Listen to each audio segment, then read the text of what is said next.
you have to have that connection, be able to communicate, say, this is what's happening, and understand you guys are going to have slightly different like jargon, but at the end of the day, it means the same thing.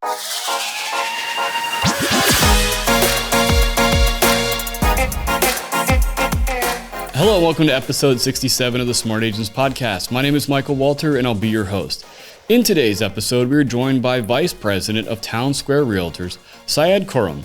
Based in Southern California, Syed has his finger on the pulse of not only the real estate market, but the financial industry as well as a mortgage loan originator. Throughout our conversation, Syed shares his tips for agents without a vast financial background to better serve their clients' needs, as well as how he is building his growing business. Now, before we get on to the day's featured interview, make sure to subscribe to the Smart Agents Podcast. You can find the show on all major podcasting platforms such as Apple Podcasts, Google Podcasts, Spotify, and now Amazon Music. Also, as you can see if you're watching this on YouTube, make sure to subscribe to the Smart Agents YouTube channel. Click the bell to get notifications when each new episode is uploaded. And lastly, if you or somebody else on your team has an awesome story or tip to share with our community, send us a message at feedback@smartagents.com. We're always on the lookout for new stories to share. All right, let's get on to the day's featured interview with Syed Khurrum. I really enjoyed our wide-ranging conversation, and I hope you do as well. I mean, pretty much the way I like to get everything started is just getting a little bit of background on your real estate career, kind of where you're at, who you are, and how you got started. Yeah, I mean, most definitely. Where I'm at, I am currently with TownSquare Realtors brokerage. I am the vice president for this brokerage that I am one of the founders for.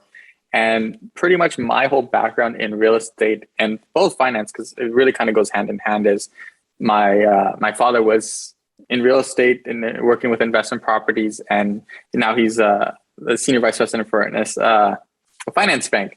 So it kind of worked. I grew up into this industry and really just kind of molded in. I was like, hey, you know what?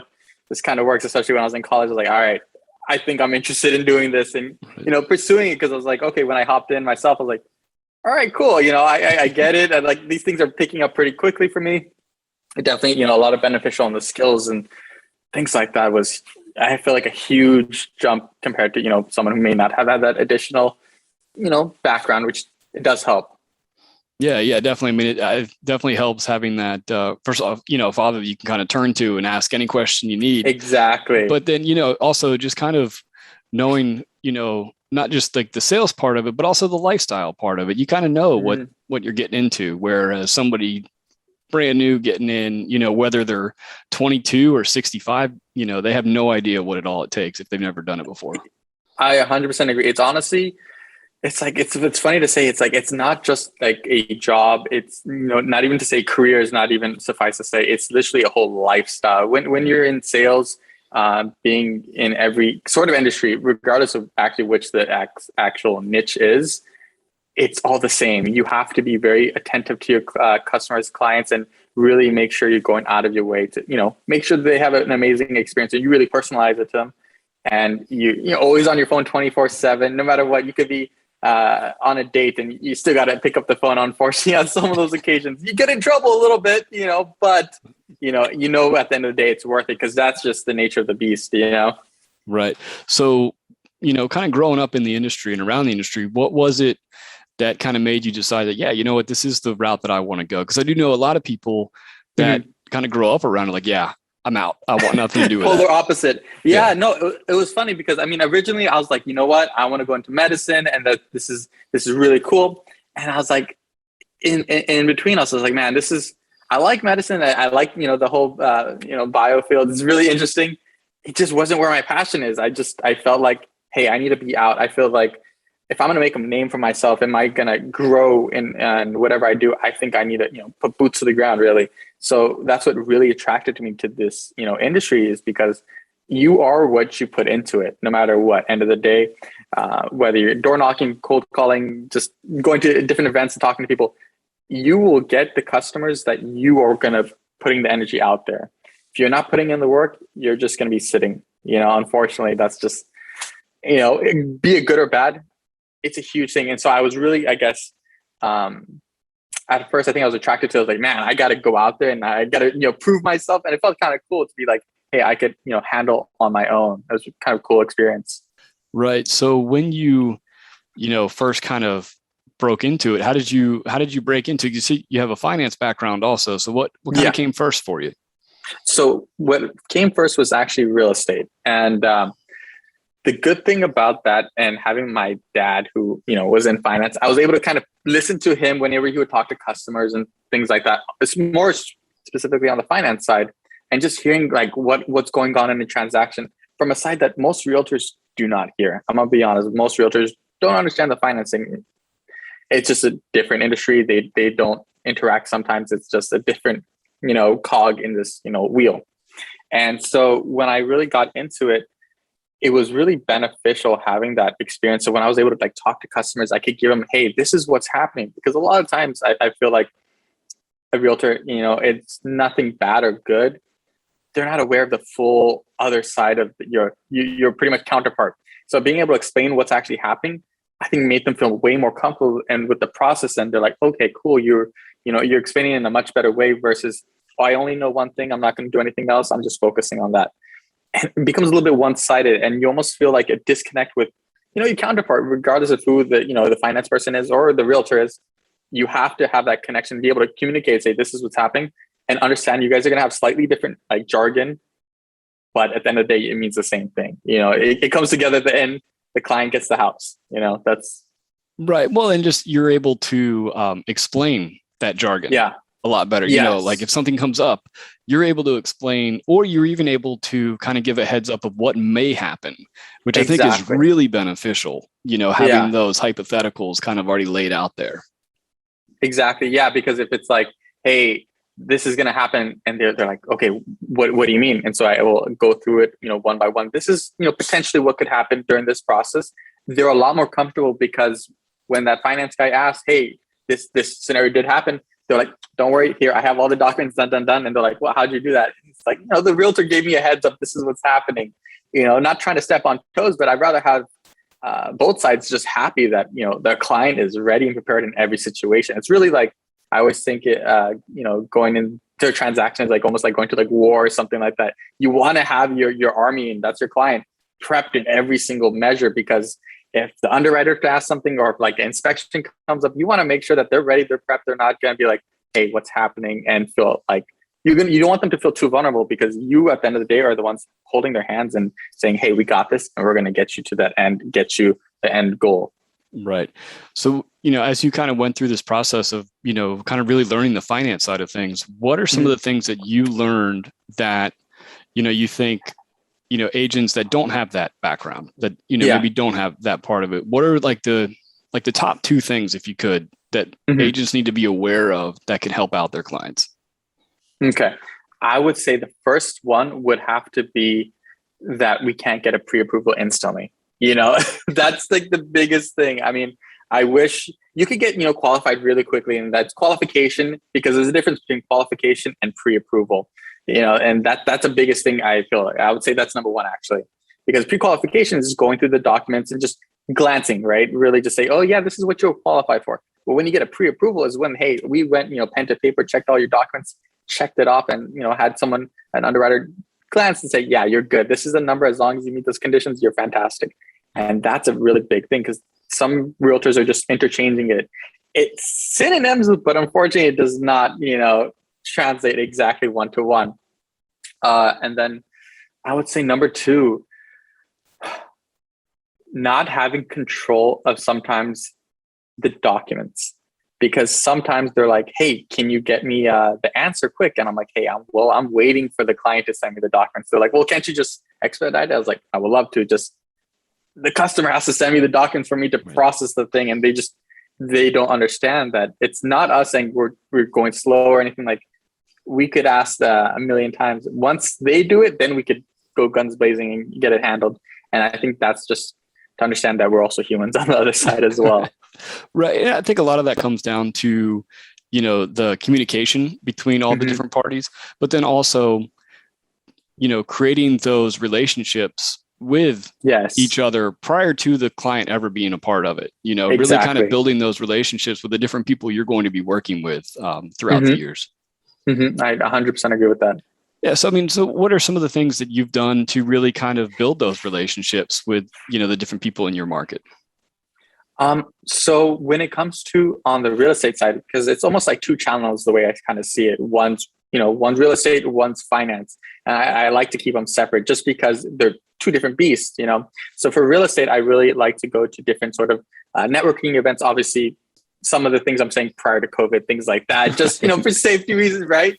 But like going to different events, like group meetings, and being a part of like different groups in general for your own like interests, like hiking and, going on bicycle riding. Being a part of those groups just helps you kind of grow into that, little markets and stuff like that. Because odds are there's going to be someone who's in the real estate or someone who's looking to buy, sell, everything like that.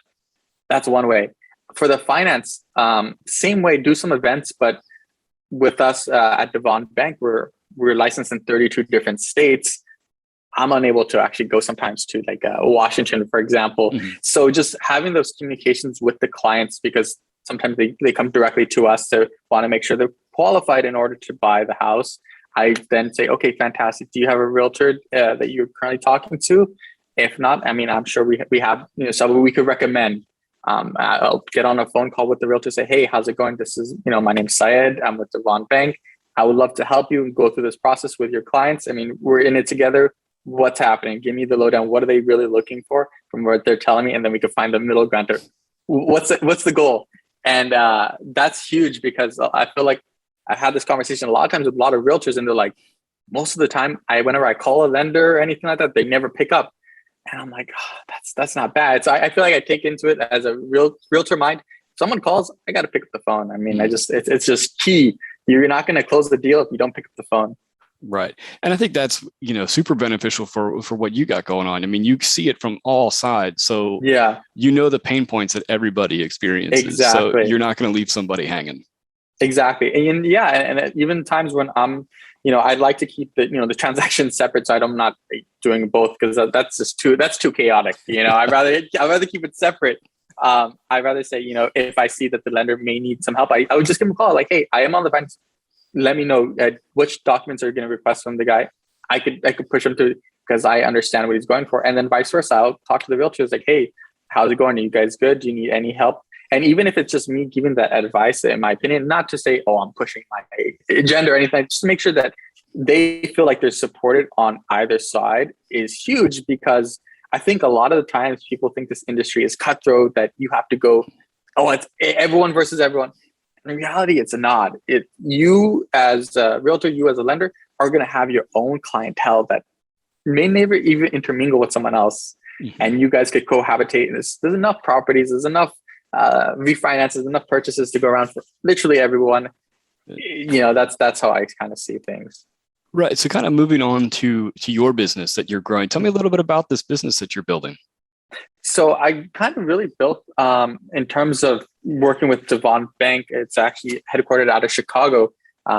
It does niche financing. So it does conventional financing, but also Islamic financing, which is a really, huge thing in this, community. It's, very large religion, and it allows, there's slight changes. It's Freddie Mac backed, FDIC insured, but it allows for people who are in the faith of, Islam to be able to purchase houses in a compliant way and for their religion, to make sure that, hey, they're making the purchases in, the right way and making sure it's done right.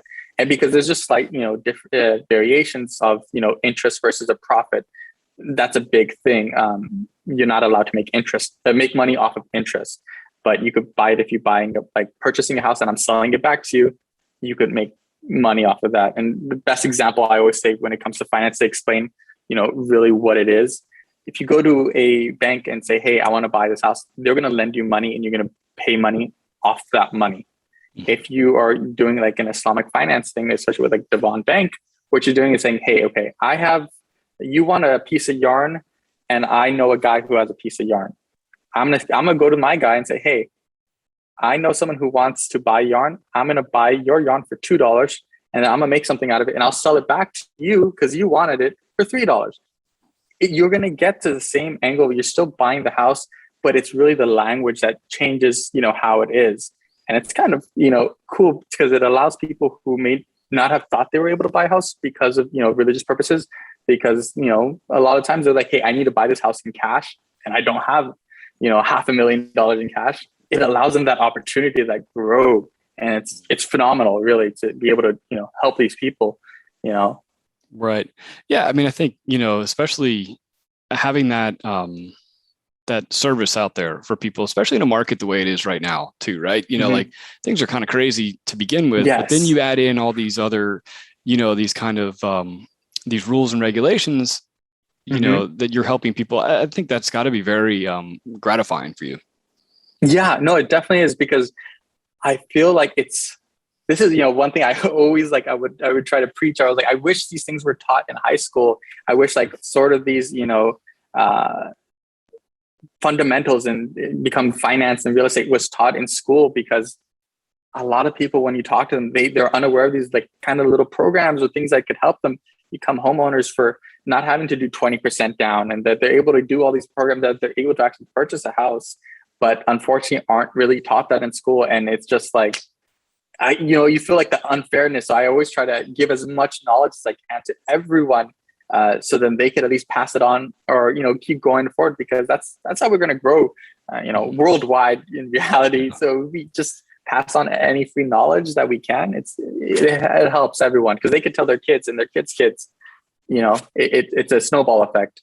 Right. Well, then also, from the culturally, the way, having these programs to help out, whether it's the program that you have or, any other cultural, program that's helping out. I mean, that's so beneficial, because we really do, people are coming from everywhere. And exactly. I think in some cases people can get taken advantage of if they don't know what programs are out there for them. Exactly. And if you were able to fully explain it to them, say, hey, this is the program, and the fact that you're Freddie Mac backed and you're FDIC, you're fully, bonded. So then these people, you could say, hey, no, look, this is my accolades, my accreditations. This is what we're a bank, we're a full on thing. And even on the real estate side, we're fully licensed. So it feels like, okay, they feel confident, versus some random person saying, hey, I can help you do this thing if, XYZ. And you want to dispel all that from any culture. Again, America, I've noticed it's a melting pot, especially in my neck of the woods. I'm based out in, SoCal. It's a melting pot. There's literally everyone is here, so it's huge, because, not everyone's going to think exactly the same. And so now we could actually have the opportunity to intermingle, commingle, and, actually build something together. And the same goal, everyone at the end of the day is going to have the same goal: buy a house, grow the portfolio, become an investor, things like that. It all translates back to the same. It could be different language, could be different religion. They all want to be homeowners at the end of the day. That's the goal, Right? I mean, that's the American dream right there. Is have exactly. The house. Exactly. It, we all have the same language, it boils down, I want to own this, and, put my name on that little sign and say, this is my house. And that's it, Right. So, as you're kind of building your business, how are you marketing yourself and marketing your business to kind of reach these different avenues? So I think I do it in a multiple step organization, rather than going, hey, I'm only going to focus on one, which again could be beneficial. I mean, I would say I integrate, Facebook ads, Instagram ads, as well as making social media things like videos and, TikToks and things like that, sometimes go viral. And I always have a tip: do not put your phone number on TikTok. It may go viral. Mine did. And, my iMessages and my iCloud got blocked because it had 100,000 views, and I had 20,000 calls within a week's time. And it was crazy. Yeah. But doing things like that, silly things, and really just putting yourself out there to someone else is going to say, oh, I can't do that. That's too cringy, or that's embarrassing. No, if you do that, people are going to notice, and they're going to learn something, and they're going to just, hey, Syed, I know you do real estate. I know you do finance. Can you help me? Can you give me advice and things like that? And I feel like that's just huge. I mean, that's phenomenal. Just get that advice. I mean, people think social media is this weird thing that they don't understand, but there's so many different tasks and different topics that you could really just build on.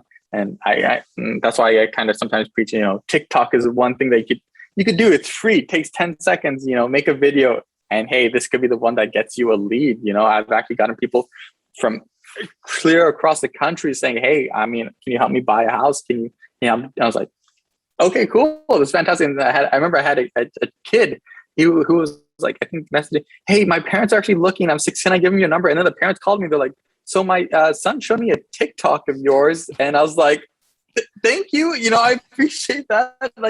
That's awesome. And they're like, anyway, we are interested. I was like, okay, All right. Yeah. I'll take it. So, things like that, it's huge. I believe in marketing in every single avenue and, putting yourself out there in literally every, light of the way, Right. I think, one of the things you touched on with the social media is that, you don't have to, don't be afraid to put yourself out there in different ways. Right. And I think that kind of, we always, in the real estate industry, everybody talks about, oh, anytime you're in the grocery store, this conversation can come up about being a real estate agent. So why not on social media too? Why not put yourself in a situation where that conversation can come up? If all you're doing is, say like the just listed, if that's all you're doing, nobody really kind of knows like there's a real person behind that. Yeah. They're like, cool. You put just listed. That's a one step. And hey, I put those posts out too, but that's just, that's a base level thing. You need to add on. Hey, I mean, there's actually one video I did of a house I sold.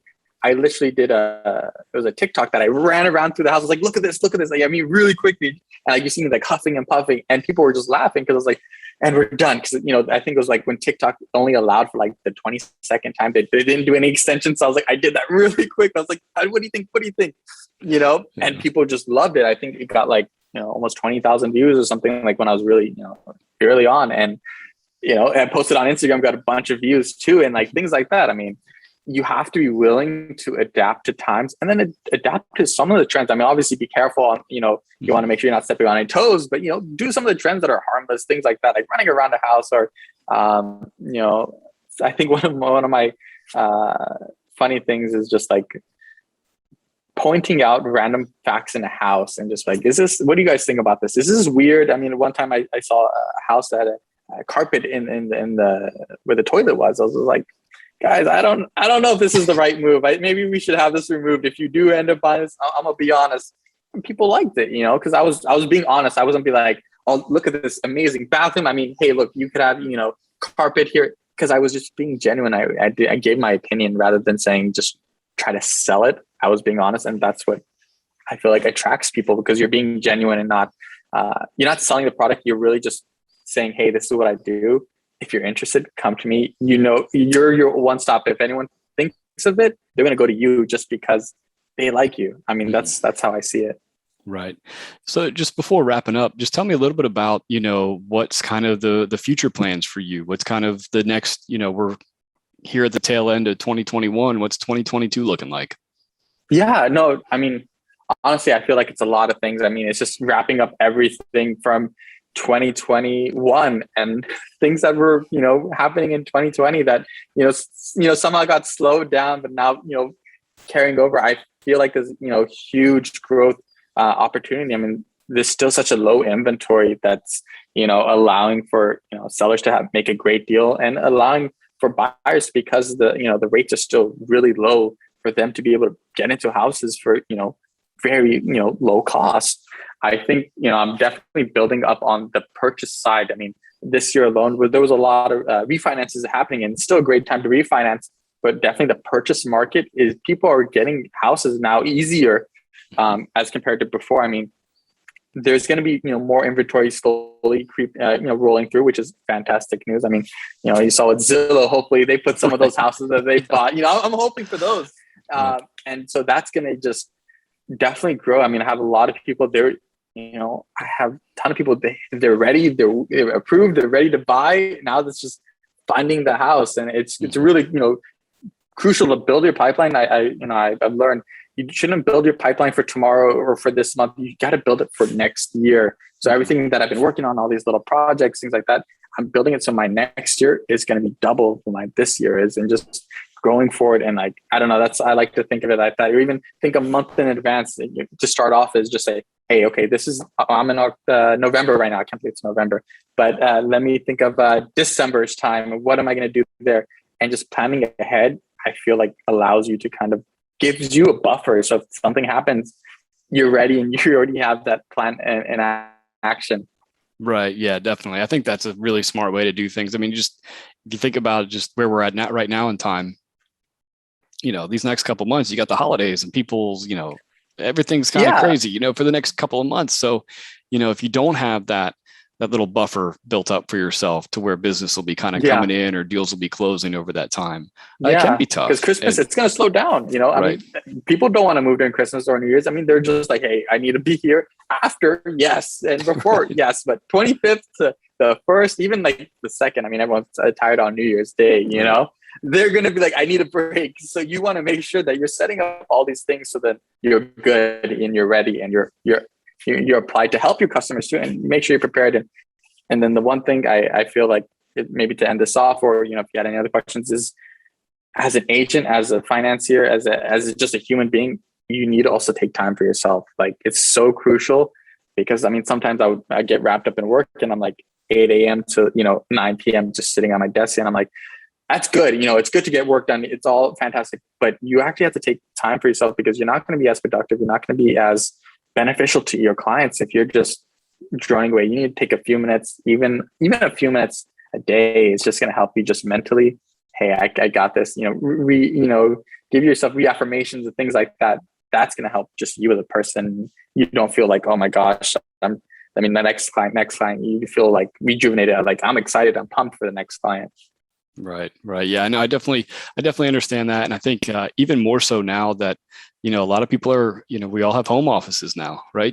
There's not that drive away from the office anymore. So it's right there. I mean, that's where I'm working today. I mean, today's the home office day. Right. So I was like, things like that. And then you have to remember, like at home, I'm like, oh man, I feel like I'm always at work mode, especially at home now. I'm like, how do I cut that, give myself a break? I'm like, okay, if I go to the kitchen, I can't think about work or something like that, just so I have that, clarity. Because, now I feel like everyone worldwide is just 24/7 working, which is good, but you also need to, breathe on your own and just be able to say, hey, I'm good. Right. Drive out to the beach or something like that. Right. Definitely. Well, I really appreciate you taking the time to talk to me. And I think it's awesome, everything you're doing in this business that you're kind of, you're building up for yourself.